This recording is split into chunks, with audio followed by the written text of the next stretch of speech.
नमस्कार दोस्तों, साहित्य समाधान के मंच से मैं डॉक्टर रीता गौड़ आपका हार्दिक स्वागत करती हूं, अभिनंदन करती हूं। दोस्तों, प्रिय प्रवास पर हम पिछले 2 सत्रों से बात कर रहे हैं और आज हम इसके अंतिम सत्र में बात करने वाले हैं कुछ अन्य महत्वपूर्ण प्रश्नों पर, क्योंकि जो प्रिय प्रवास नामक महाकाव्य की विषय वस्तु है उस पर जो शेष सर्ग हमारे बचे हुए हैं, जिन पर आधारित प्रश्नों पर चर्चा हमने पिछले सत्र में नहीं की थी, उन पर अपनी पकड़ इन प्रश्नों के जरिए मजबूत कर सके। तो चलिए शुरू करते हैं आज का सत्र। सबसे पहला प्रश्न आज के सत्र का, और कुल मिलाकर 36वां प्रश्न, क्योंकि 35 प्रश्नों पर बातचीत हम पिछले सत्र में कर चुके हैं। प्रश्न है, डूबी द्विधा जलधि में जनमंडली थी। पंक्ति में कवि हरिऔध ने ब्रजवासियों की किस दुविधा की ओर संकेत किया है? तो दोस्तों, द्विधा का अर्थ होता है दुविधा। तो यहां पूछा जा रहा था है कि यहां जनमंडली यानी ब्रजवासियों के लिए इस शब्द का प्रयोग हुआ है यहां पर, और कहा गया है कि दुविधा में के सागर में, जलधि सागर रूपक अलंकार है द्विधा जलधि में, द्विधा जलधि यानी दुविधा रूपी सागर में डूबी हुई थी जनमंडली यानी ब्रजवासी डूबे हुए थे दुविधा रूपी सागर में। और प्रश्न है कि किस दुविधा की ओर हरिऔध जी ने यहां पर संकेत किया है? किसकी दुविधा? ब्रजवासियों की दुविधा। आइए विकल्प देखते हैं। पहला, वे कृष्ण को मथुरा जाने दें या नहीं। दूसरा, वे कृष्ण के प्रति अपने प्रेम भाव को किस प्रकार अभिव्यक्त करें। तीसरा, वे माता यशोदा को संभालें या कृष्ण के मथुरा गमन की व्यवस्था करें। तो चौथा, प्रस्थान के समय रोना अशुभ मानकर वे किस प्रकार अपने आंसुओं को रोकें। तो दोस्तों, दुविधा थी ब्रजवासियों के मन में यानी जनमंडली के हृदय में। डी विकल्प कि प्रस्थान का समय है, यानी कृष्ण के मथुरा प्रस्थान का समय है, और ऐसी स्थिति में जबकि उनके प्रिय कृष्ण मथुरा जा रहे हैं और जहां पर कंस का आतंक है, कंस के अत्याचार हैं, तो वे आशंकित हैं कि न जाने कृष्ण के साथ वो किस प्रकार का व्यवहार करेगा। तो ऐसी स्थिति में वो नहीं चाहते कि वो कोई भी अशुभ कार्य करें, और उन्हें पता है, उनके यहां परंपरा है कि जब भी कोई शुभ कार्य से जा रहा हो घर से बाहर तो रोना नहीं चाहिए, क्योंकि प्रस्थान के समय रोना अशुभ होता है। लेकिन उनके आवेग के आंसू हैं कि रुकने का नाम ही नहीं ले रहे। तो उनके मन में सबसे बड़ी दुविधा यह है कि इन आंसुओं को कृष्ण के प्रस्थान के समय किस प्रकार रोकें कि उनकी यात्रा मंगलमय हो और कोई भी अशुभ बात इस समय, कोई भी अशुभ संकेत इस समय ना हो। तो दोस्तों, डी विकल्प इस प्रश्न का सही उत्तर है। आंसर होगा डी। अब देखते हैं कि किन पंक्तियों पर यह प्रश्न आधारित है। बहुत ही खूबसूरत पंक्तियां हैं दोस्तों। देखिए, कवि लिखते हैं, नाना प्रसंग उठते जनसंघ में थे। जनसंघ यानी जनसमूह, जन समुदाय। नाना यानी विविध, विविध प्रसंग उनके जन समुदाय में उठ रहे थे। कौन सा जन समुदाय? ब्रजवासियों का जन समुदाय। जो जे थे सशंक सबको बहुशः बनाते, जो है दोस्तों ये जो थे सशंक सबको बहुशः बनाते। और ये जो प्रसंग यानी ये जो संकल्प विकल्प की स्थिति या तरह तरह के विचार जो उनके मन में आशंका के कारण कृष्ण के प्रस्थान के समय उत्पन्न हो रहे थे, वो उन्हें कई तरह से, बहुशः अनेक प्रकार से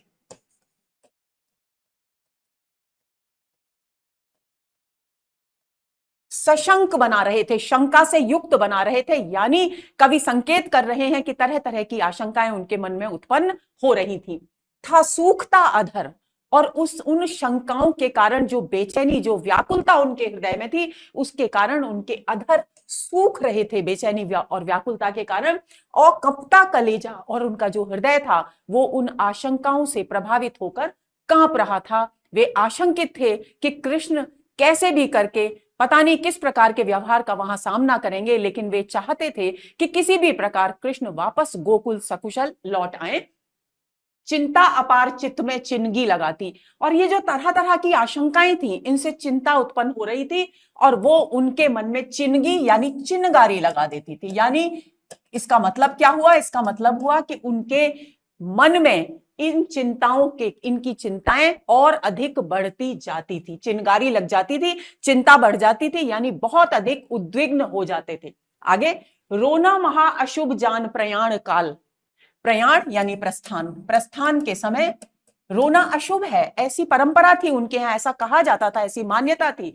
तो ऐसी स्थिति में वे जानते थे इस मान्यता को, तो वे कहते हैं, कवि कहते हैं, रोना महा अशुभ जान प्रयाण काल, आंसू न ढाल सकती निज नेत्र से थी। और ये जो जनसंघ था, जनसमूह था, जनमंडली थी, ये इस विचार से, इस आशंका से, इस मान्यता के चलते कृष्ण के प्रस्थान के समय आंसू आ रहे थे, लेकिन वो आंसू नीचे गिरा नहीं सकती थी अपने नेत्रों से, ताकि किसी भी प्रकार का कोई अशुभ संकेत कृष्ण के प्रस्थान के समय ना हो।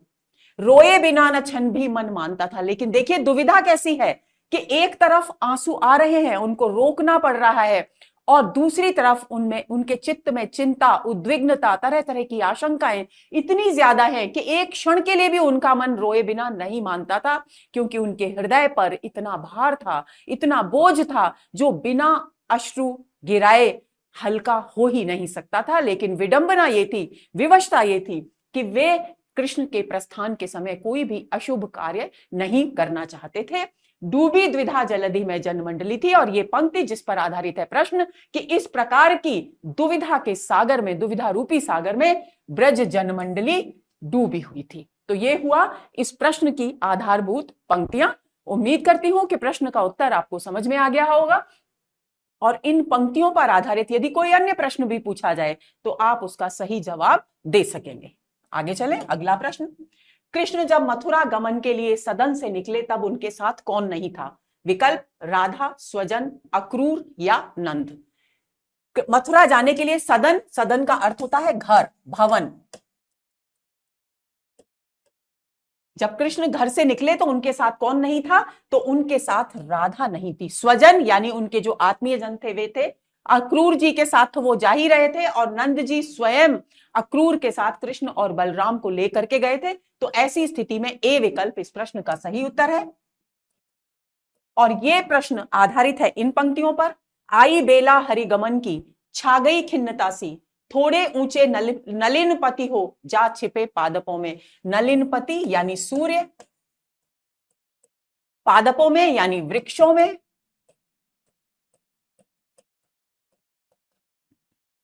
आगे सारे स्वजन करके साथ अक्रूर को ले। अब देखिए कौन कौन है।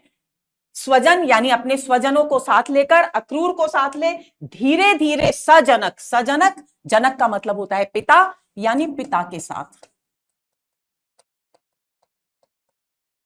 कढ़े सदन से मुरारी, सदन यानी घर, अभी मैंने बताया। कढ़े आप सभी जानते हैं देशज शब्द है। निकले मुरारी यानी मुर नामक राक्षस के, अरि यानी दुश्मन, यानी भगवान श्री कृष्ण।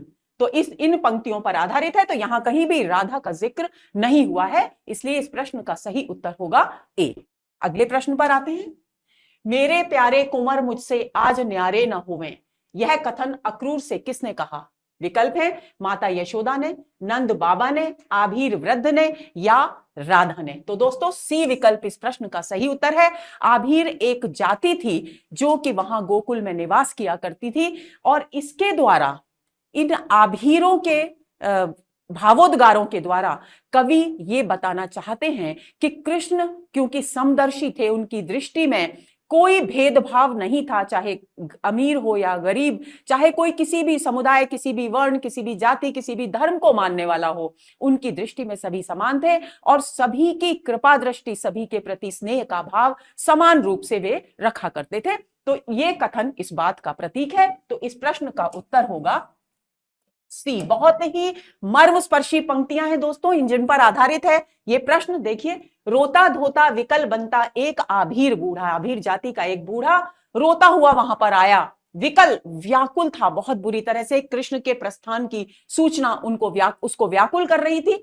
दीनों के से वचन कहता पास अक्रूर के आ, और वो अक्रूर के पास आकर याचना भरे स्वर में, एक दीन स्वर में वो बोला कोई जतन जन को आप ऐसा बतावें, मेरे प्यारे कुंवर मुझसे आज न्यारे न होवें। क्या बोला आभीर बूढ़ा कि हे अक्रूर जी, आप मुझे कोई ऐसा उपाय बताइए, जतन यानी उपाय, कोई ऐसा उपाय बताइए कि मेरे प्यारे कुंवर अर्थात श्री कृष्ण मुझसे आज अलग न होने पाए।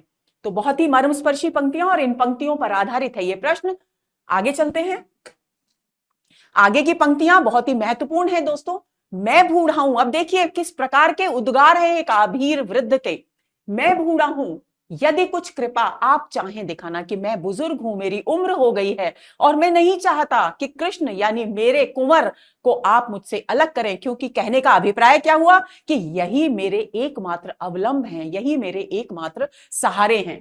तो वो कहते हैं मैं बूढ़ा हूं, यदि कुछ कृपा आप चाहे दिखाना, तो मेरी है विनय इतनी श्याम को छोड़ जाना।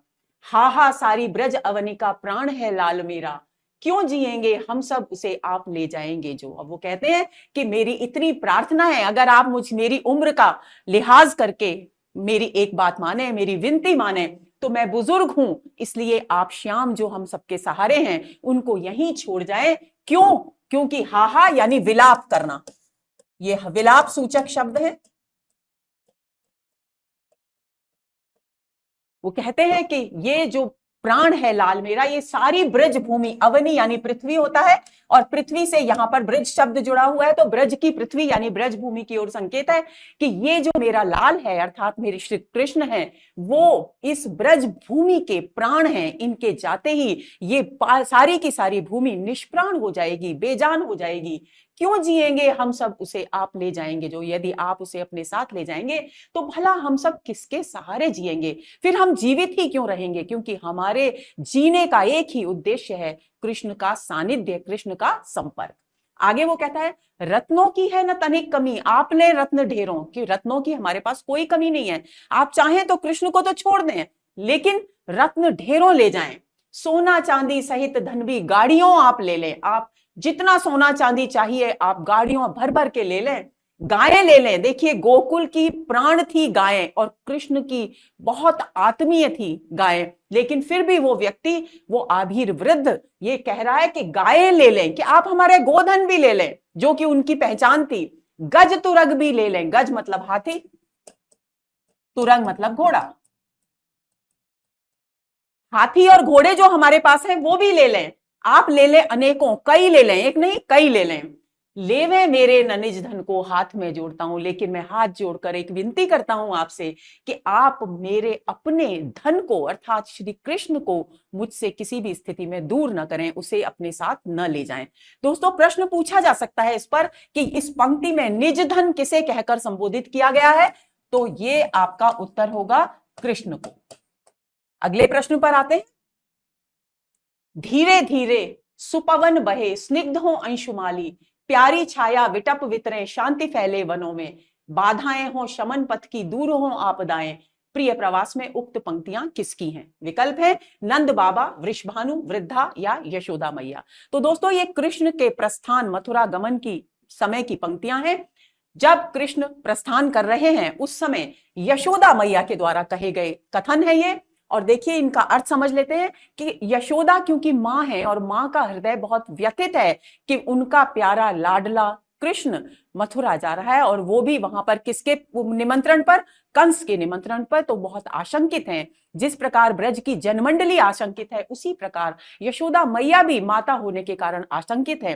तो वो चाहती हैं कि मार्ग में किसी भी प्रकार की रुकावट ना आए, कोई भी कष्ट कृष्ण को यात्रा के दौरान ना हो। तो एक माता होने के नाते वो कामना करती हैं धीरे धीरे सुपवन बहे, कि जब मेरा पुत्र, मेरा लाल मार्ग से मथुरा की ओर प्रस्थान करे तो अच्छी अच्छी यानी ठंडी ठंडी हवा धीरे धीरे चले, तेज ना चले, धीरे धीरे चले, ताकि मेरे पुत्र को बिल्कुल भी कष्ट यात्रा के दौरान ना हो।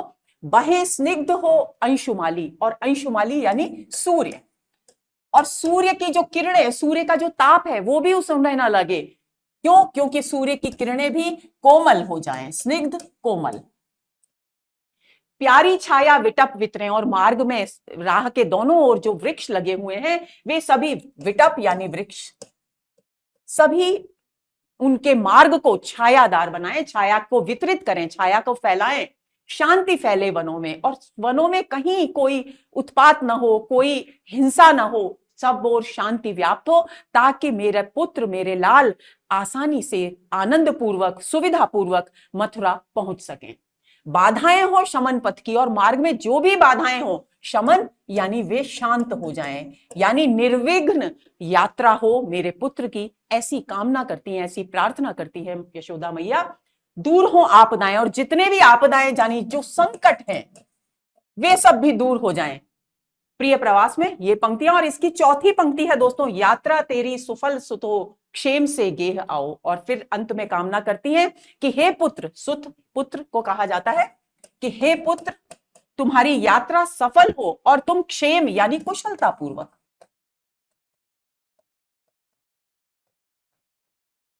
गेह यानी घर, कुशलता पूर्वक जो भी कार्य है उसको संपन्न करके कुशलता पूर्वक अपने घर लौटो। तो ये पंक्तियां किसकी हैं? यशोदा मैया की हैं। तो आंसर होगा इस प्रश्न का डी।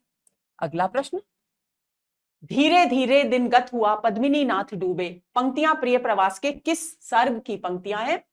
प्रथम, तृतीय, पंचम या दशम?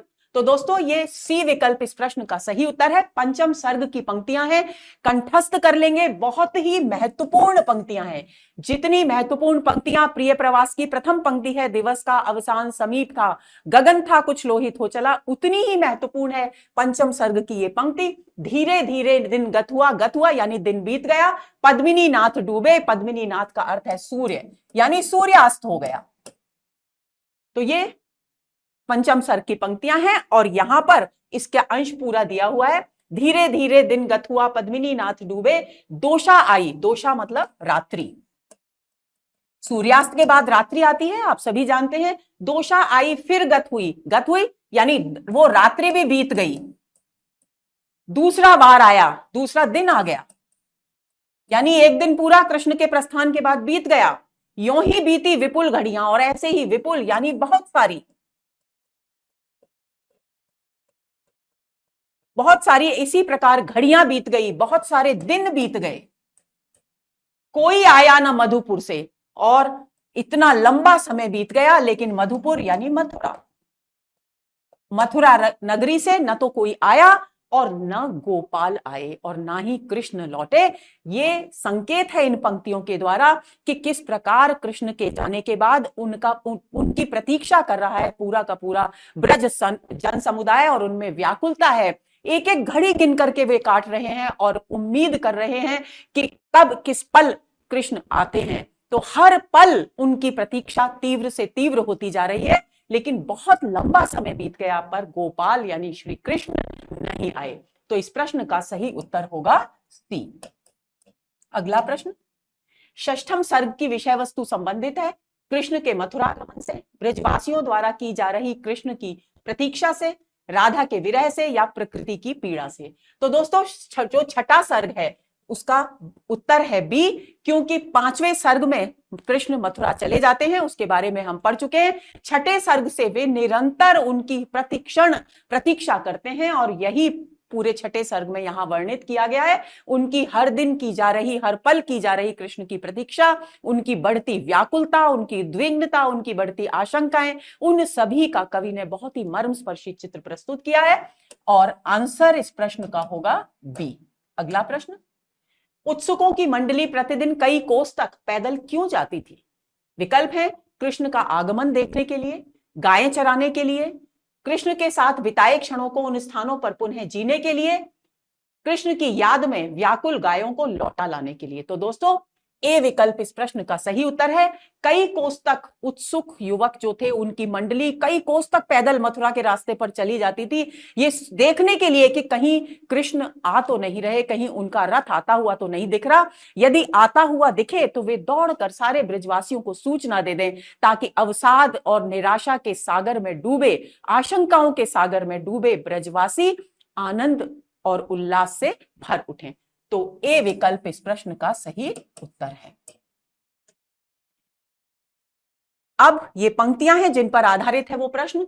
आना प्यारे मेहर सुत का देखने के लिए ही, कोसों जाती प्रतिदिन चली मंडली उत्सुकों की, ऊंचे ऊंचे तरु पर चढ़े गोप ढोटे अनेकों, घंटों बैठे त्रसित दृग से पंथ को देखते थे। देखिए मेहर एक शब्द है जो ब्रज में सम्मानित व्यक्ति के लिए प्रयुक्त होता है। जो सम्मानित व्यक्ति होता है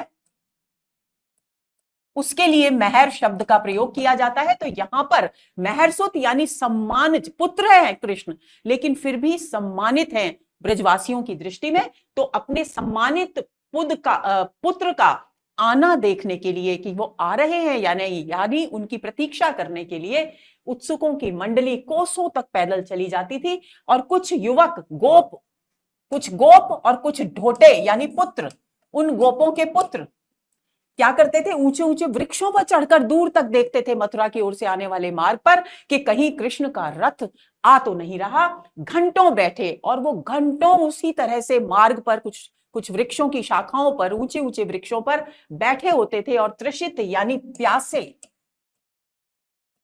दृग यानी नेत्र, प्यासे नेत्रों से कृष्ण की राह देखा करते थे। पंथ यानी राह, मार्ग, कृष्ण के आने का मार्ग देखा करते थे। अगला प्रश्न, तू आती है वहन करती वारी के सीकरों को, हा पापिष्ठे फिर किस लिए ताप देती मुझे है। पंक्ति में कौन सा अलंकार है?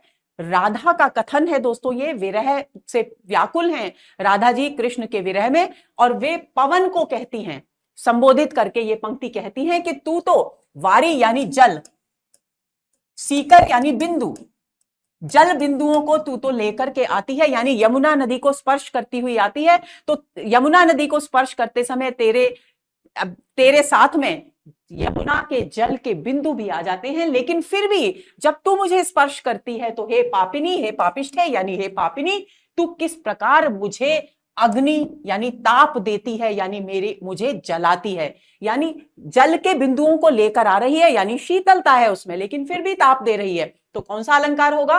विरोधाभास, असंगति, उदाहरण या दृष्टांत? तो सीधी सी बात है, विरोधी स्थितियों का चित्रण है, तो ए यानी विरोधाभास अलंकार यहां होगा। तो आंसर होगा ए। इन पंक्तियों पर आधारित है यह प्रश्न। कालिंदी के कल पुलिन पे घूमती सिक्त होती, कालिंदी यानी यमुना नदी, पुलिन मतलब किनारा।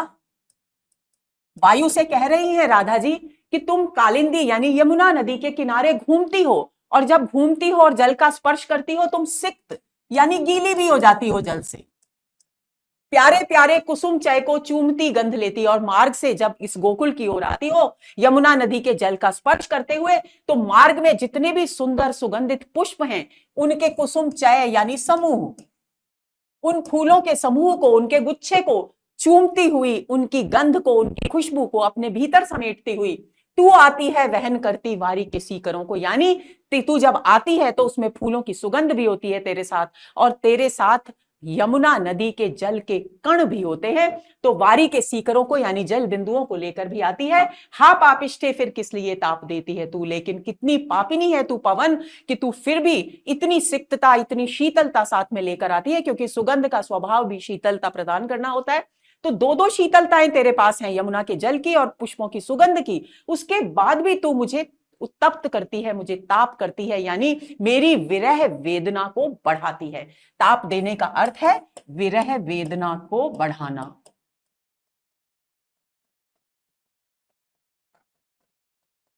अगले प्रश्न पर आते हैं। जाते जाते अगर पथ में क्लांत कोई दिखावे, तो जाके सन्निकट उसकी क्लांतियों को मिटाना। इन पंक्तियों से राधा के चरित्र की कौन सी विशेषता व्यक्त हो रही है?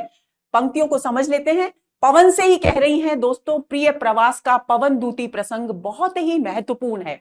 पवन के द्वारा संदेश दे रही हैं कृष्ण के पास, कृष्ण को राधा जी। तो वो कहती हैं कि जब हे पवन तू रास्ते में जाएगी, तो मार्ग में यदि तुझे प्रथ में कोई क्लांत यानी थका हुआ, गर्मी से परेशान कोई भी व्यक्ति दिखे, कोई अनजान व्यक्ति भी दिखे, तो जाके सन्निकट उसकी क्लांतियों को मिटाना। तो तू अपने शीतल स्पर्श से, अपनी सुगंधित पवन से उसकी थकान को मिटा देना। तो इन पंक्तियों में राधा के चरित्र की कौन सी विशेषता है? विरहिणी नायिका, लोकहितकारिणी नायिका, प्रकृति प्रेम या अनन्य प्रेम? तो दोस्तों बी विकल्प इस प्रश्न का सही उत्तर है, क्योंकि जो अपरिचित व्यक्ति हैं उनके भी कल्याण का भाव इन पंक्तियों में निहित है, क्योंकि वे नहीं चाहती कि मार्ग में कोई भी पीड़ित पवन को रास्ते में मिले, और यदि कोई मिले थका हारा पीड़ित दुखी व्यक्ति, तो वो पवन से निवेदन करती हैं कि उसकी क्लांति को, उसकी थकान को, उसके श्रम को मिटाते हुए अपने शीतल स्पर्श से तू कृष्ण के पास जाना। धीरे धीरे परस करके, अब इसकी अगली पंक्तियां हैं, धीरे धीरे परस करके गात उत्ताप खोना। और फिर तू क्या करना, वो जो थका हुआ श्रांत गर्मी से परेशान प्राणी है उसके शरीर को धीरे धीरे स्पर्श करना, कोमलता से स्पर्श करना, ताकि उसके शरीर का की जो गर्मी है, उत्ताप यानी जो ताप है, वो समाप्त हो जाए। सदगंधों से श्रमित जन को हर्षितों सा बनाना, और अपने साथ तू जो विविध प्रकार के पुष्पों की खुशबू लेकर जाएगी उससे उस थके हुए मनुष्य को आनंदित करना। तो ये लोक कल्याणकारी, लोक हितकारी भाव है राधा का, जो कि परंपरागत नायिका के स्वरूप से बिल्कुल भिन्न है। क्योंकि यहां राधा जी अपने व्यक्तित्व, अपनी पीड़ा, अपनी विरह वेदना में सिमटी नहीं रहती, बल्कि अपने व्यक्तित्व से, अपनी वेदना से बाहर निकलकर दूसरे लोगों के कल्याण के विषय में सोचती हैं। तो ये आधुनिक बोध है दोस्तों, और यही कारण है कि प्रिय प्रवास हिंदी का पहला महाकाव्य माना जाता है। अगले प्रश्न पर आते हैं। राधा जी पवन से विरह विधुरा नायिका के चित्र को हिलाने के लिए क्यों कहती हैं? यह भी पवन दूती प्रसंग पर आधारित प्रश्न है दोस्तों। ए, ताकि कृष्ण व्यस्तता से राहत पा सके। बी, कृष्ण को विरह विदग्धा राधा जी याद आए। सी, कृष्ण को शीतलता प्राप्त हो। डी, सारा भवन आनंद से भर उठे। तो दोस्तों बी विकल्प इस प्रश्न का सही उत्तर है। आंसर होगा बी। वे चाहती थी कि कोई भी अगर उनके भवन में, कृष्ण के महल में कोई विरह विदग्धा नायिका का चित्र लगा हो तो पवन से कहती हैं कि तुम जाकर उस चित्र को धीरे धीरे हिलाना। हो सकता है कि उस चित्र की को हिलता देखकर कृष्ण का ध्यान उस चित्र की ओर आकर्षित हो और उन्हें राधा जी जो विरह से पीड़ित हैं उनकी स्मृति हो आए। तो बी विकल्प इस प्रश्न का सही उत्तर है। इन पंक्तियों को देखते हैं जिन पर आधारित है यह प्रश्न। जो चित्रों में विरह विधुरा का मिले चित्र कोई, यानी विरह विधुरा नायिका का कोई चित्र मिले उनके भवन में, तो जाके निकट उसको भाव से यूं हिलाना। तो पूरे भाव से उसको इस प्रकार हिलाना, प्यारे होके चकित जिससे चित्र की ओर देखें। प्यारे यानी कृष्ण, जिससे कि कृष्ण का ध्यान आकर्षित हो उस चित्र की ओर। आशा है यो सुरति उनको हो सकेगी हमारी, और मैं उम्मीद करती हूं, सुरति यानी स्मृति, याद, कि उस विरह विधुरा नायिका का चित्र देखकर संभवतः कृष्ण को हमारी याद आ सकेगी, हमारी स्मृति आ सकेगी। अगले प्रश्न पर आते हैं। अंततः राधा जी पवन से क्या लाने के लिए कहती हैं? नीप का पुष्प, नीप कदम्ब को कहते हैं, कदम्ब का फूल, कदम्ब के वृक्ष, कदम्ब के और करील के कुंज, ये कृष्ण के जीवन से जुड़े हुए अभिन्न अंग हैं ये कृष्ण के जीवन के। तो इसीलिए यहां पर ये नीप के पुष्प की बात की गई है प्रिय प्रवास में। तो विकल्प है नीप का पुष्प, कृष्ण की बांसुरी, कृष्ण के चरण कमलों का स्पर्श, या वैजयंती माला जिसे कृष्ण धारण करना चाहते थे। तो दोस्तों सी विकल्प इस प्रश्न का सही उत्तर है। राधा जी अंततः कि तुझसे कृष्ण का ध्यान भी विरह विधुरा नायिका के चित्र की ओर आकर्षित न हो सके, चित्र की ओर आकर्षित न किया जा सके, तो तू बस इतना करना कि तू उनके चरण कमलों का स्पर्श ले आना, और जब तू मेरे पास उनके चरण कमलों का स्पर्श लेकर आएगी तो उस तेरे स्पर्श से मैं कृष्ण को अपने भीतर महसूस कर लूंगी। तो ये है भाव निमग्नता राधा जी की, जो प्रिय प्रवास में कवि के द्वारा बहुत ही मोहक दृश्य के रूप में चित्रित की गई है। ये पंक्तियां हैं जिस पर आधारित है पिछला प्रश्न। पूरी होवे न यदि तुझसे अन्य बातें हमारी, क्योंकि बहुत सारे संदेश भेजे हैं, बहुत सारे काम बताए हैं राधा जी ने पवन को कृष्ण के पास जाने के बाद। तो वो कहती हैं कि यदि तुझसे मेरी ये सारी बातें पूरी ना हो तो तू मेरी विनय इतनी मान ले और चली जा। तो तू बस मेरी एक विनती मान ले और यहां से कृष्ण की ओर चली जा। क्या? छूके प्यारे कमल पग को प्यार के साथ आजा, और तू उन श्री कृष्ण के चरण कमलों को प्यार के साथ स्पर्श कर जाके और फिर मेरे पास वापस लौट आ। जी जाऊंगी हृदय तल में मैं तुझी को लगा के, और तब तू जो कृष्ण के चरणों का स्पर्श लेकर आएगी मेरे पास, तब तुझे स्पर्श करके मैं स्वयं अपने आप को जीवंत महसूस करूंगी। ऐसा महसूस करूंगी मानो कृष्ण ही मेरे पास लौट आए हैं। तो इन पंक्तियों पर आधारित है यह प्रश्न। आगे चलें। आंसू लाते कृषित दृग से फूटती थी निराशा, छाई जाती वदन पर भी शोक की कालिमा थी। सीधे जो थे न पग पड़ते भूमि में वे बताते, चिंता द्वारा चलित उनके चित्त की वेदनाएं। प्रिय प्रवास की ये पंक्तियां किससे संबंधित हैं? विकल्प है नंद बाबा से, बलराम से, कृष्ण से, या वृषभानु से। वृषभानु दोस्तों राधा जी के पिता का नाम था। ए विकल्प इस प्रश्न का सही उत्तर है। नंद बाबा की पुत्र वियोग की से संबंधित पंक्तियां हैं ये। वे जब अकेले गोकुल की ओर लौट रहे हैं तब उनकी अवस्था यहां पर किस तरह से चिंतित, विरह में पीड़ित, व्यथित हृदय से वे लौट कर आते हैं, उसका यहां पर दृश्य प्रस्तुत किया गया है। बहुत ही सुंदर बिंब प्रस्तुत किया है कवि हरिऔध ने। तो आंसर होगा ए। अब इसका अर्थ देख लेते हैं। आंसू लाते क्रशित दृग से, अपने लंबे खिंचे हुए नेत्रों से में उनके आंसू आ रहे थे, फूटती थी निराशा और आंखों से पता चल रहा था कि वे बहुत निराश हैं। छाई जाती वदन, वदन कई बार बता चुकी हूं, मुख, छाई जाती वदन पर भी शोक की कालिमा थी और उनके मुख पर शोक की यानी दुख की कालिमा छाई हुई थी, यानी उनका चेहरा दुख के कारण, शोक के कारण काला पड़ा हुआ था। सीधे जो थे ना पग पड़ते और व्यथा इतनी थी, शोक इतना था कि वे जब चलकर आ रहे थे गोकुल में रथ से उतरकर अपने घर में प्रवेश करने के लिए, तो उनके पैर जमीन पर सीधे नहीं पड़ रहे थे, यानी इतना उनका चित्त असंतुलित हो गया था निराशा और दुख के कारण। पड़ते भूमि पर वे न बताते, यानी भूमि पर वे सीधे पैर नहीं रख पा रहे थे। और यही कारण है कि उनके पैर चलने के तरीके से यह स्पष्ट जाहिर हो रहा था, बता रहा था कि व्यक्त किया जा रहा था कि वे कितने शोक मग्न हैं। चिंता द्वारा चलित उनके चित्त की वेदनाएं और उनका मन, उनका चित्त इतना चंचल था, इतना चिंतित था कि उसमें तरह तरह की वेदनाएं यानी तरह तरह की पीड़ाएं जन्म ले रही थी। तो दोस्तों इन पंक्तियों, इस प्रश्न का सही उत्तर है ए। आगे चलते हैं। धन मुझ निधनी का लोचनों का उजाला, पंक्ति में कौन सा अलंकार है? उदाहरण, रूपक, विरोधाभास या दृष्टांत? तो दोस्तों यहां भी विरोधाभास अलंकार है। आंसर होगा सी, क्योंकि धन की बात की जा रही है और किसका धन? निधनी का। तो निर्धन का धन, दो विपरीत स्थितियों का वर्णन हो रहा है, उसके द्वारा भावों की अभिव्यक्ति, तो यहां विरोधाभास अलंकार है। आगे चलते हैं।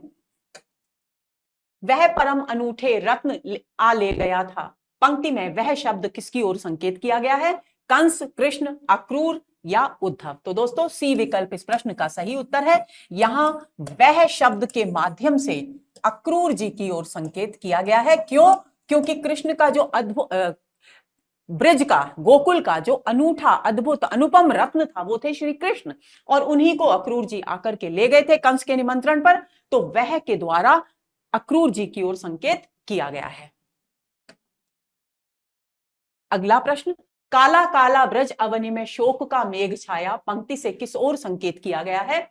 इंद्र के कोप की ओर, कृष्ण के मथुरा गमन की ओर, नंद के दोनों पुत्रों को मथुरा छोड़कर गोकुल लौटने की ओर, यशोदा की विरह व्यथा की ओर? तो दोस्तों सी विकल्प इस प्रश्न का सही उत्तर है, क्योंकि नंद जब तक अपने दोनों पुत्रों के साथ मथुरा चले गए थे और जब तक वे लौट कर नहीं आए थे, तब तक ब्रजवासियों के मन में यह उम्मीद थी कि वे कृष्ण और बलराम को अपने साथ लेकर ही लौटेंगे। लेकिन जब नंद लौट आए और वे अपने पुत्रों को मथुरा छोड़ करके लौटे, तब निराशा हो गई, यानी उनकी आशाओं पर तुषारापात हो गया और अब उन्हें कोई भी मार्ग दिखाई नहीं देता था जहां से कृष्ण के आने की संभावनाओं का प्रकाश उनके चित्त को आनंद और उल्लास से भर सके। और यही कारण है कि ये पंक्तियां कवि ने लिखी हैं कि काला काला ब्रज अवनि में जैसे ही नंद को, दोनों पुत्रों को मथुरा छोड़कर आते हुए गोकुल वासियों ने देखा, तो ऐसा लगा, निराशा के कारण इतना निराशा भर गई वहां पर कि ब्रज की भूमि में मानो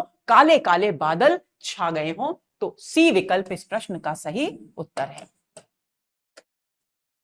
ऐसा आया, ये पंक्तियां हैं जिन पर आधारित है ये प्रश्न। ऐसा आया यक दिवस, यक एक प्रारंभिक हिंदी है दोस्तों, तो कुछ एक शब्द आपको ऐसे मिलेंगे जो कि आजकल प्रयोग में नहीं लाए जाते।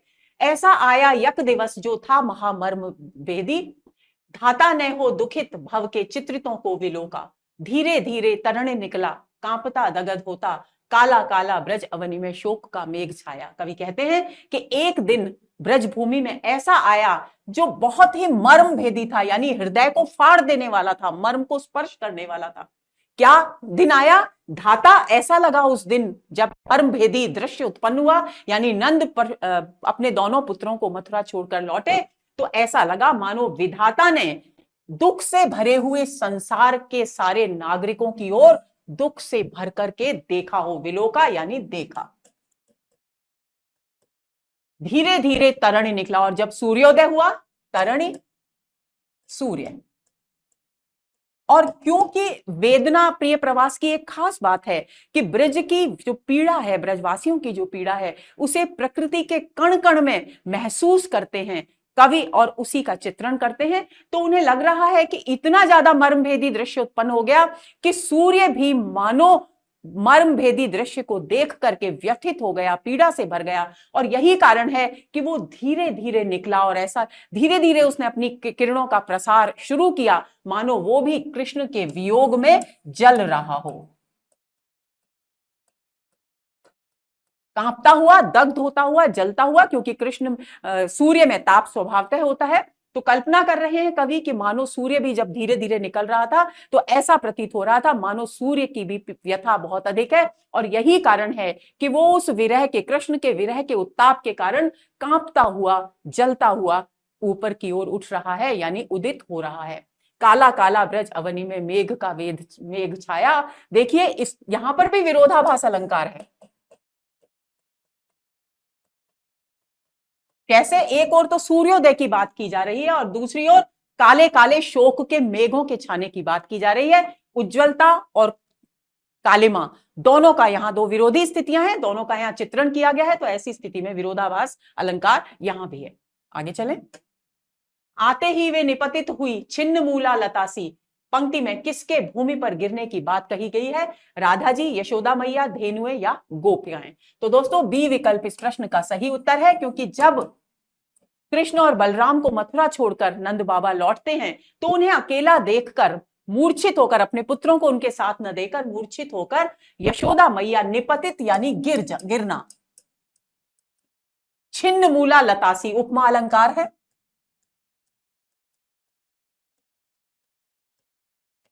कैसे गिर जाती है जमीन पर? जैसे कोई लता हो और उसे जड़ समेत उखाड़ कर किसी ने पटक दिया हो। छिन्न मूला जिसकी जड़ को खोद कर, उखाड़ करके पटक दिया हो, ऐसी लता के समान, ऐसी व्याकुल होकर के वे जमीन पर गिर जाती हैं। ये पंक्तियां जिन पर आधारित है प्रश्न। आते ही वे, किसके आते? नंद बाबा के आते ही वे निपतित हुई छिन्न मूला लतासी, पांवों के सन्निकट पति के हो महासिद्ध्यमाना। और उन अपने पति के यानी नंद बाबा के निकट बैठकर, महासिद्ध्यमाना यानी शिथिल होकर, पूरी तरह से शिथिल होकर बैठ गई।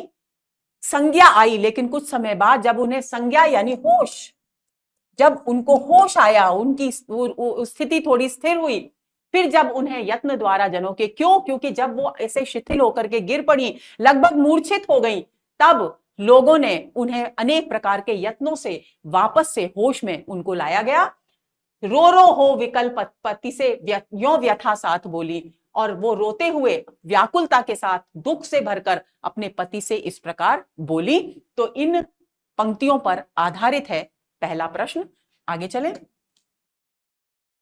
प्रिय पति, उसी के आगे की पंक्तियां हैं। क्या बोली? वो ये पंक्तियां हैं, प्रिय पति वह मेरा प्राण प्यारा कहां है। यह पंक्ति किसने किससे कही? स्पष्ट है कि यशोदा जी ने नंद बाबा से कही। विकल्प देखने की भी आवश्यकता नहीं है। राधा ने वृषभानु से, राधा ने नंद से, यशोदा ने उद्धव से, या यशोदा ने नंद से। तो डी विकल्प इस प्रश्न का सही उत्तर है। व्याकुलता से भर करके यशोदा जी ने क्या कहा कि हे मेरे प्रियपति, मेरा प्राण प्यारा पुत्र अर्थात श्री कृष्ण कहां है? व्याकुलता से भरकर उन्होंने पूछा। और मैंने आपको पहले सत्र में प्रिय प्रवास के ये बताया था कि नंद बाबा उनकी उद्विग्नता, उनकी व्याकुलता को देखकर कहते हैं कि तुम्हारा पुत्र 2 दिन में ही लौटकर वापस आ जाएगा, ताकि वे धीरज धारण कर सके। तो इस प्रश्न का सही उत्तर है डी। अगला प्रश्न। प्रिय पति वह मेरा प्राण प्यारा कहां है, दुख जलधि निमग्ना का सहारा कहां है? रूपक अलंकार है। दुख रूपी सागर में निमग्न कौन? यशोदा जी।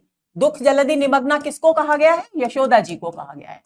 का सहारा कहां है? क्योंकि कृष्ण ही उनके सहारे हैं। उनके क्या, संपूर्ण ब्रजवासियों के सहारे श्री कृष्ण है।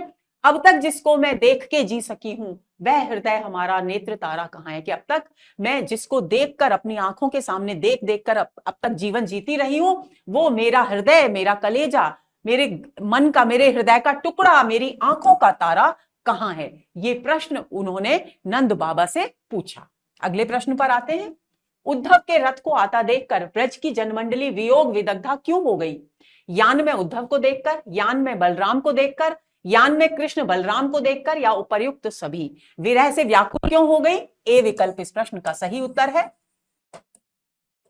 क्योंकि उनको उम्मीद थी, जब उन्होंने दूर से मथुरा की ओर से रथ आता देखा और उसमें देखा कि कोई श्याम वर्ण का पीतांबरधारी व्यक्ति बैठा है, तो उन्हें पूरा विश्वास हो गया कि कृष्ण मथुरा से लौटकर आ रहे हैं। लेकिन जैसे ही रथ पास आया तो उन्होंने देखा कि उस रथ में, उस यान में उद्धव हैं, कृष्ण नहीं है। तो यान में उद्धव को देखकर उनकी वियोग की अग्नि और अधिक प्रज्वलित हो गई और अधिक उनकी व्याकुलता बढ़ गई। तो प्रश्न का उत्तर है ए।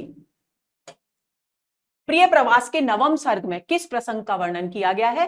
कृष्ण का ब्रज की स्मृतियों में डूबना, कृष्ण का उद्धव को प्रबोधन देने के लिए ब्रज भेजना, ब्रज भूमि के पावन सौंदर्य का वर्णन, या कृष्ण की बाल लीलाओं का वर्णन। तो दोस्तों नवम सर्ग आप कंठस्थ कर लीजिए, प्रश्न पूछा जा सकता है, बहुत ही महत्वपूर्ण प्रश्न बिंदु है ये।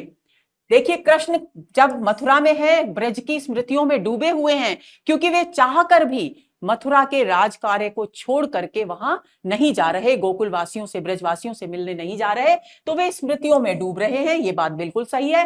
कृष्ण उद्धव को, फिर ऐसी स्थिति में वो क्या करते हैं, उन्हें, कृष्ण को ज्ञात है कि उनके विरह में व्याकुल हो रहा होगा पूरा ब्रज प्रदेश, तो वे उद्धव अपने मित्र को बुलाते हैं और कहते हैं कि तुम जाओ, उनको, ब्रजवासियों को प्रबोधन देकर आओ, यानी सांत्वना देकर आओ, ताकि वे मेरे विरह के सागर से, विरह की व्यथा से ऊपर उठकर आनंद से जीवन जी सके। तो पहला और दूसरा दोनों विकल्प सही है। ब्रज भूमि का पावन सौंदर्य का वर्णन नहीं है, कृष्ण की बाल लीलाओं का वर्णन भी यहां नहीं है। अब विकल्प देखते हैं, पहला और दूसरा, पहला दूसरा तीसरा, पहला चौथा तीसरा चौथा, तो ये विकल्प यहां इस प्रश्न का सही उत्तर है। अगला प्रश्न, कृष्ण चाहकर भी एक दो दिन के लिए ब्रज क्यों नहीं जा पा रहे? कंस के आतंक के कारण, कड़े पहरे के कारण, राजनीति की नित उठती समस्याओं के कारण, या कुब्जा के कारण? तो दोस्तों सी विकल्प इस प्रश्न का सही उत्तर है, क्योंकि राजनीति में नित उठती समस्याओं के कारण कृष्ण के लिए यह उचित नहीं था कि वो उस संकट में मथुरा नगरी को छोड़कर गोकुल वासियों को धीरज देने के लिए आ सके। तो सी विकल्प इस प्रश्न का सही उत्तर है। और ये पंक्तियां हैं जिन पर आधारित है ये प्रश्न। पेचीले नव राजनीति पचड़े जो वृद्धि हैं पा रहे, उद्धव से कह रहे हैं ये पंक्तियां कृष्ण कि यहां पर मथुरा में बहुत ही पेचीले राजनीति के पचड़े हैं ना, अब बढ़ रहे हैं, यानी राजनीतिक समस्याएं बढ़ रही हैं। यात्रा में ब्रजभूमि की वे हैं विघ्नकारी। और ये जो राजनीति के पचड़े हैं जिनकी वजह से मैं यहां मथुरा में अटका हुआ हूं, वे मेरे ब्रज भूमि की यात्रा करने की मार्ग में बहुत बड़ी बाधा है। आते वासर, वासर मतलब दिन, नवीन जितने लाते नए प्रश्न है, कि जैसे ही नया दिन आता है वो नई समस्याओं, नए प्रश्नों के साथ सामने उपस्थित होता है उनका दुरूपन भी व्याघातकारी महा, और वो सारी समस्याएं इतनी जटिल होती हैं, जटिलता भरी, कि उनको सुलझाने में मैं स्वयं उलझ कर रह जाता हूं। तो ऐसी स्थिति में इतनी राजनीतिक समस्याओं के बीच में छोड़कर मथुरा नगरी को मेरे लिए यह संभव चाहकर भी नहीं हो पा रहा कि मैं गोकुल जाकर गोकुल वासियों को धैर्य प्रदान कर सकूं। अगला प्रश्न, श्री कृष्ण ने उद्धव को ब्रज भेजते समय क्या कहा? ज्ञान जल से विरह पीड़ित ब्रज को शीतल करो, राधा का विरह सागर से उद्धार करो, माता और वृद्ध गोपेश को विशेष संतुष्टि प्रदान करो, और डी उपर्युक्त सभी। तो डी विकल्प इस प्रश्न का सही उत्तर है। आंसर है इसका डी। और जिन पंक्तियों पर यह प्रश्न आधारित है वे पंक्तियां हैं, कृष्ण कहते हैं उद्धव से, जैसे हो लघु वेदना हृदय की और दूर होवे व्यथा, कि हे मित्र, जैसे भी ब्रजवासियों की पीड़ा दूर हो और उनकी व्यथा दूर हो हृदय की, पावे शांति समस्त लोग न जले मेरी वियोग अग्नि में, कि सारे ब्रज के लोग, कुछ ऐसा प्रयत्न करना कि सारे ब्रज के लोग हैं वो मेरे वियोग की आग में न जले। ऐसे ही वर ज्ञान तात ब्रज को देना बताना किया। वर मतलब श्रेष्ठ, कि हे तात, हे मित्र, तुम ऐसा ही एक कोई ज्ञान का संदेश उन्हें देना ताकि वे सब विरह की व्यथा के सागर से बाहर निकल सके। ऐसा कृष्ण ने उद्धव को बताया, कहकर भेजा। माता का सविशेष तोष करना और वृद्ध गोपेश का, और जब तुम जाओ ब्रज तो मेरी माता को विशेष तौर पर धीरज प्रदान करना, और जो बूढ़े गोपेश हैं यानी नंद बाबा हैं उनको भी बहुत धैर्य प्रदान करना ताकि वे मेरे विरह की अग्नि के सागर से वापस आ सकें। जो राधा, अब उसके बाद तीसरे नंबर पर कौन आती है? जो राधा वृषभानु भूप तनया स्वर्गीय दिव्यागना। और जो राधा है, जो तनया यानी पुत्री, जो वृषभानु जो राजा हैं उनकी पुत्री हैं, स्वर्गीय यानी स्वर्गीय का मतलब मरा हुआ नहीं है, यहां पर स्वर्गीय मतलब अलौकिक, और दिव्य सौंदर्य से युक्त है यानी अत्यधिक सुंदरी है। शोभा है ब्रज प्रांत की अवनी की स्त्री जाति की वंश की, और वे इतनी गुणवती हैं, इतनी सुंदर हैं कि वो ब्रज, संपूर्ण ब्रज प्रदेश की शोभा है, वृद्धि पाती है, शोभा उनसे ब्रज का सौंदर्य वृद्धि पाता है, और वो इतनी गुणवती हैं कि स्त्री जाति की भी सम्मानजनक स्थिति है, कि स्त्री जाति के सौंदर्य को भी बढ़ाने वाली हैं। होगी हा वह मजबूत अति मेरी वियोगाब्धि में, और वो भी मेरे माता पिता और ब्रज जनों के साथ साथ बहुत ही मजबूती से, बहुत ही गहराई से वियोग के सागर, अब्धि मतलब सागर होता है, वियोग के सागर में डूबी होगी। जो हो संभव तात पोत बनके तो त्राण देना। तो यदि तुमसे हे मित्र ये संभव हो तो जिस प्रकार सागर को पार करने के लिए पोत यानी जहाज की आवश्यकता होती है, उसी तरह से तुम अपने वचनों से उसे वियोग के सागर से पोत बनकर, जहाज बनकर के निकालना। तो आगे चलते हैं, इन पंक्तियों पर आधारित था यह प्रश्न। अगला प्रश्न, ब्रज मार्ग में खड़े वृक्ष उद्धव को कैसे प्रतीत हो रहे थे? ए ब्रजवासियों के समान, बी देवताओं के समान, सी कृष्ण की प्रतीक्षा करते जन समुदाय के समान, या डी कृष्ण के विरह में व्याकुल मनुष्यों के समान। तो दोस्तों सी विकल्प इस प्रश्न का सही उत्तर है। उद्धव को मार्ग में, ब्रज के रास्ते में खड़े हुए जो वृक्ष थे वो ऐसे लग रहे थे मानो ब्रज के लोग कृष्ण की प्रतीक्षा में रास्ते के दोनों ओर खड़े हों। और इन पंक्तियों पर आधारित है ये प्रश्न। ऊंचे दाड़िम से रसाल तरु थे और आम्र थे शिंशिपा। और दाड़िम यानी अनार, रसाल आम, और आम के जैसे ही शिंशिपा यानी अशोक और सागवान के जो वृक्ष होते हैं उनको भी शिंशिपा कहा जाता है। तो बड़े बड़े ऊंचे ऊंचे वृक्ष यहां पर दोनों ओर राह के खड़े थे। यो निम्नोच्च असंख्य पादप कसे वृंदावटी में थे, और वृंदावन के उपवन के बीच असंख्य निम्न और उच्च यानी कम ऊंचाई वाले और थोड़े बड़े ऊंचे, बहुत अधिक ऊंचे ऐसे पादप यानी वृक्ष खड़े हुए थे वृंदावन के उपवन में। मानो वे अवलोकते पंथ रहे वृंदावनाधीश का, और उनको देखकर ऐसा लग रहा था मानो वे वृंदावनाधीश यानी कृष्ण का मार्ग देखते हो। अवलोकते यानी देखते हो, राह तकते हो। मानो आ गया है तो उत्प्रेक्षा अलंकार है दोस्तों।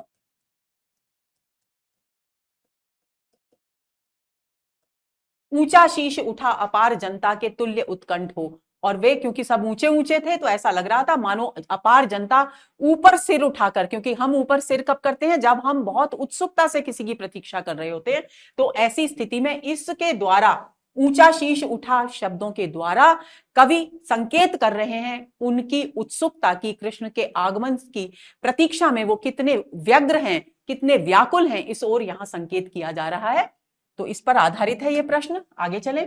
जहां रहे श्याम सदा सुखी रहे, न भूल जावे निज तात्मात को, यह कामना किसने की? इस पंक्ति का अर्थ है कि श्याम जहां भी रहें, कोई बात नहीं, अगर नहीं आ पा रहे गोकुल तो मत आए, भले ही मथुरा में रहें, लेकिन जहां भी रहें सुख से रहें, पहली बात। और दूसरी बात, अपने माता पिता को वो ना भूलें। तो विकल्प है नंद बाबा ने, वृद्ध पुरुष ने, यशोदा मैया ने, या वृषभानु ने। तो दोस्तों ये कथन है वृद्ध पुरुष का। वृद्ध पुरुष ने ये कामना की कि श्याम जहां भी रहें सुख से रहें, लेकिन अपने माता पिता को स्मरण रखें। तो आंसर होगा बी। अगला प्रश्न, न वास किंबा विष से फणीश के, प्रभाव से भूधर के न भूमि के, नितांत ही केशव ध्यान मग्न हो, पतंग जाति असितांगनी बनी। पहले इन पंक्तियों को समझ लेंगे। इन पंक्तियों के विषय में असंगत कथन हमें इसमें से छांटना है, तो इन पंक्तियों को समझ लेते हैं। पहली बात तो यमुना नदी का के विषय में वर्णन किया गया है, और यमुना नदी का जल काला माना जाता है दोस्तों। तो वो काला जल शुरू से काला है, लेकिन कवि की कल्पना देखिए, कवि कह रहे हैं न वास किंबा विष से फणीश के, कि न तो ये यमुना नदी का जो जल है वो फणीश, यहां पर जो शेषनाग उसके विष के वास से, यानी शेष नाग के वास करने के कारण, नाग के कालिए नाग वहां रहा करता था, उसके विष के प्रभाव से काला नहीं हुआ यमुना नदी का जल, प्रभाव से भूधर के न भूमि के, और ना ही भूधर यानी पर्वत के दबाव के कारण काला पड़ गया है और न भूमि के कारण काला पड़ गया है, नितांत ही, लेकिन बल्कि क्यों है काला यमुना नदी का जल? कवि कल्पना करते हैं कि ये यमुना नदी, क्योंकि यहां पर नित्य प्रति वंशी बजाया करते थे श्री कृष्ण और अब कृष्ण नहीं है, तो यमुना नदी उनके विरह में व्याकुल है। ऐसी स्थिति में वो केशव यानी कृष्ण के ध्यान में मग्न हो पतंग जाति असितांगिनी बनी, और पतंगजा यानी यमुना नदी। पतंग का एक अर्थ वो उड़ाने वाली पतंग तो होती है, पतंग सूर्य को भी कहते हैं, सूर्य जा यानी सूर्य की पुत्री, पतंग जा का अर्थ है यमुना। तो यमुना नदी असित यानी असित, सित का मतलब क्या होता है? सित का मतलब होता है उज्जवल यानी सफेद, लेकिन अ उपसर्ग लग गया है तो असित यानी श्यामल काला। तो अर्थ क्या हुआ इस पूरे शब्द का? काले जल वाली, काले अंग वाली, यानी काले, यमुना नदी का अंग क्या है? यमुना नदी का अंग है उसका जल, काले जल वाली बन गई है। तो इस विषय में, इन पंक्तियों के विषय में हमें असंगत कथन छांटना है। तो पहला है श्याम जल वाली यमुना नदी का वर्णन है, बिल्कुल सही है। कवि ने यमुना के जल के काले होने का कारण कृष्ण का वियोग माना है, यह भी सही है।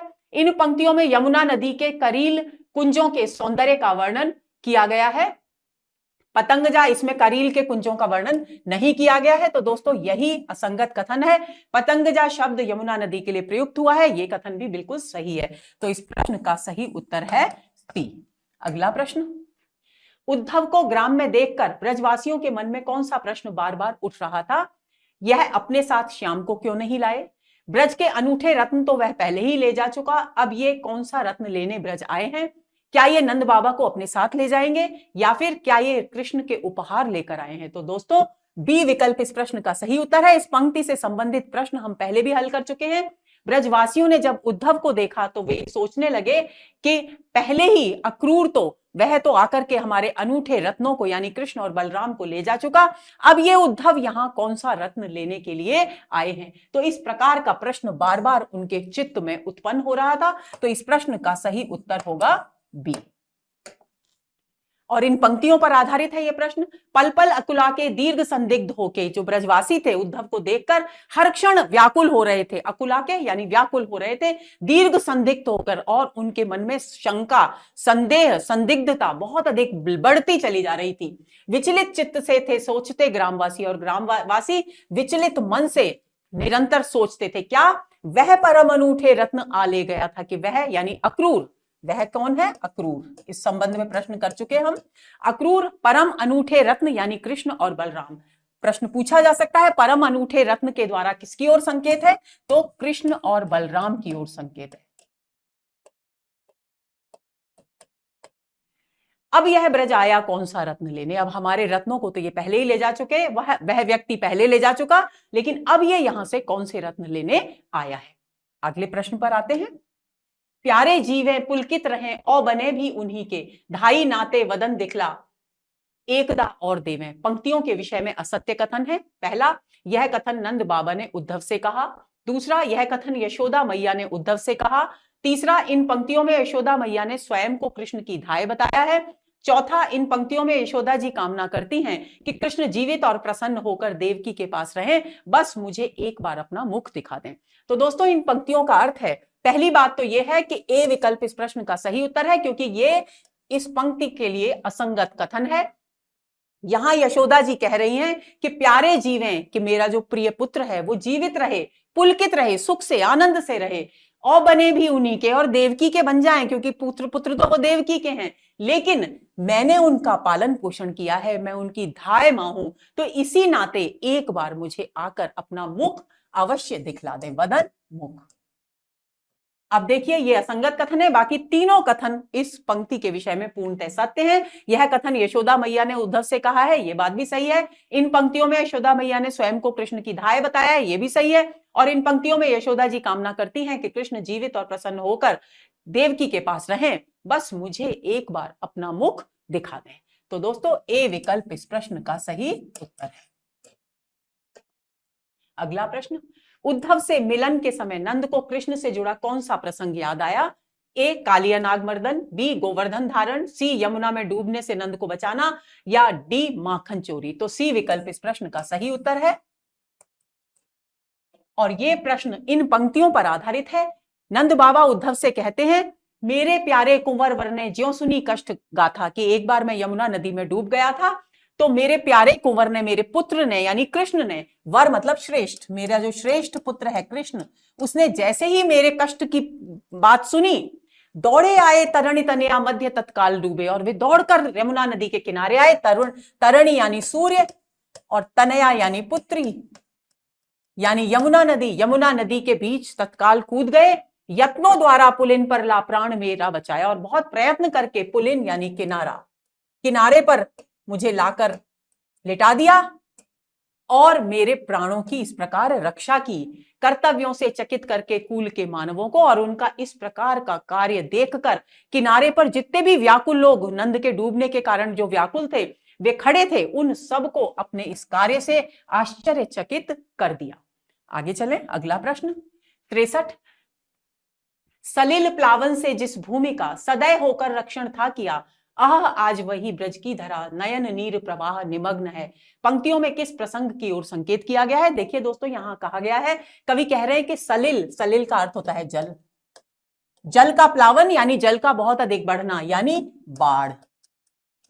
बाढ़ से जिस भूमि की दया से भर करके रक्षा की थी श्री कृष्ण ने, आज वही ब्रज की धरा नयन आंसुओं के जल के प्रवाह में डूबी हुई है, यानी कृष्ण के वियोग में डूबी हुई है। नयन नीर प्रवाह 6 का अनुप्रास अलंकार है नयन नीर में, इस बात को ध्यान देंगे। तो यहां किस प्रसंग की ओर संकेत किया गया है? गोवर्धन धारण, पूतनावध, बकासुर दमन, कालिय नाग मर्दन। तो दोस्तों गोवर्धन धारण के प्रसंग का वर्णन किया गया है, जब इंद्र ने कोप के वशीभूत होकर गोकुल में बहुत अधिक वर्षा की थी और चारों ओर बाढ़ का दृश्य उत्पन्न हो गया था, तब श्री कृष्ण ने गोवर्धन पर्वत को अपनी उंगली पर उठाकर ब्रजवासियों को उसके नीचे शरण देकर उनकी रक्षा की थी। तो इन पंक्तियों के द्वारा गोवर्धन धारण के विषय में कहा गया है। आंसर होगा ए। अगला प्रश्न, यदि अनशन होता अन्न और द्रव्य देते, रुज ग्रसित दिखाता औषधि तो खिलाते, यदि कलह वितंडावाद की वृद्धि होती वह मृदु वचनों से तो उसे भी भगाते। इन पंक्तियों से कृष्ण के व्यक्तित्व की कौन सी विशेषता व्यक्त होती है? तो दोस्तों देखिए, यहां इन पंक्तियों का अर्थ समझ लेंगे। यदि अनशन होता यानी किसी के पास यदि भोजन नहीं होता, अनशन भोजन न होना, अन्न प्लस अशन,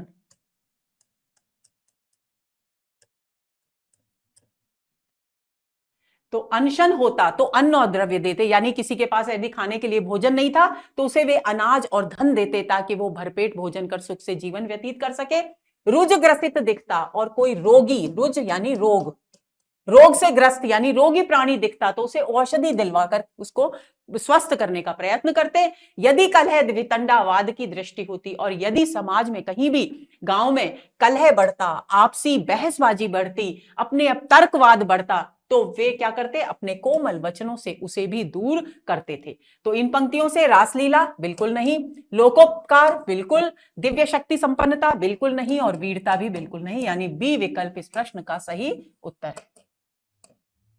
अगला प्रश्न, और ये इन पंक्तियों पर आधारित है प्रश्न, सुनकर वह प्राय है गोप के बालकों से, दुख में कितने ही गेह की कष्ट धाता, वन तज उन गेहों मध्य थे शीघ्र जाते, नियमन करने को सर्ग संभूत बाधा। जो अंश हमने पढ़ा है उसकी आगे की पंक्तियां ये है, कवि कह रहे हैं कि सुनकर वो गोप के बालकों से, जब भी सुनते थे किसी के भी घर में कष्ट हो रहा है, कष्ट की कहानी सुनते थे, तो वे वन त्याग कर, वन को छोड़ करके उनके घर की ओर शीघ्रता से जाते थे और उनके उस कष्ट को दूर करते थे। जो भी भेदभाव से उत्पन्न, सर्ग संभूत यानी भेदभाव उत्पन्न, भेदभाव से उत्पन्न जो भी कष्ट होता था उनको, उस परिवार के कष्ट को वे दूर किया करते थे। यानी लोक कल्याणकारी भाव केवल राधा के व्यक्तित्व का अंश नहीं है बल्कि कृष्ण के भी व्यक्तित्व का अंश है। यहां प्यारे जीवे जगहित करें गेह चाहे न आवे, पंक्ति किसने कही?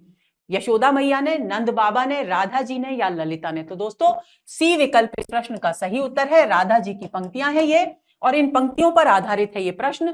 प्यारे आवे, राधा कह रही हैं कि प्यारे आवे यानी कृष्ण लौट कर आए। सुबयन, सुबयन का अर्थ है अच्छे, अच्छे की जगह हम कहें मधुर वचन, मधुर वचन कहें और प्यार से मुझे गोद में ले लें, यानी मुझसे प्रेम करें।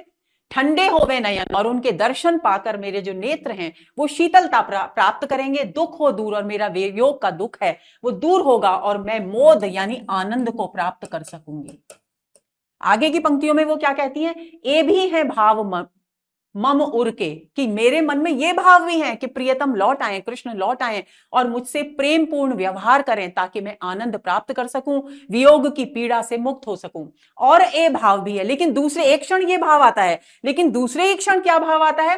प्यारे जीव हैं जग हित करेंगे चाहे ना आवे। दूसरे ही क्षण ये भाव भी आता है कि प्यारे यानी श्री कृष्ण लोक का कल्याण करें, भले ही घर ना आए लेकिन कम से कम वे लोक के कल्याण में अपने आप को लगाए रखें। तो इन पंक्तियों पर आधारित है ये प्रश्न। तो ऐसी स्थिति में सी विकल्प इस प्रश्न का सही उत्तर है।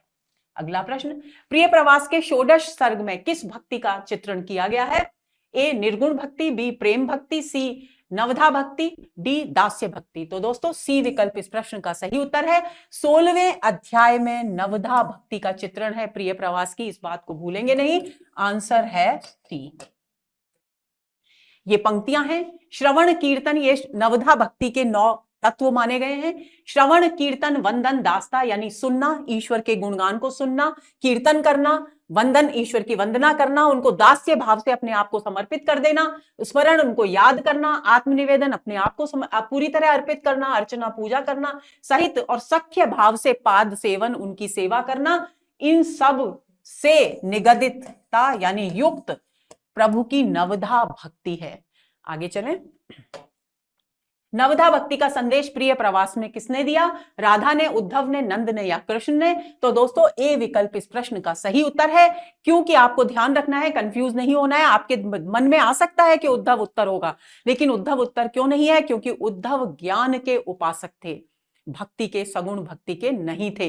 तो उस बात को आप ध्यान में रखेंगे, क्योंकि यही कारण है कि उन्होंने निर्गुण निराकार ब्रह्म की उपासना का उपदेश गोपियों को और राधिका जी को यानी ब्रजवासियों को दिया था। तो नवधा भक्ति का संदेश प्रिय प्रवास में राधा जी के द्वारा दिया गया है।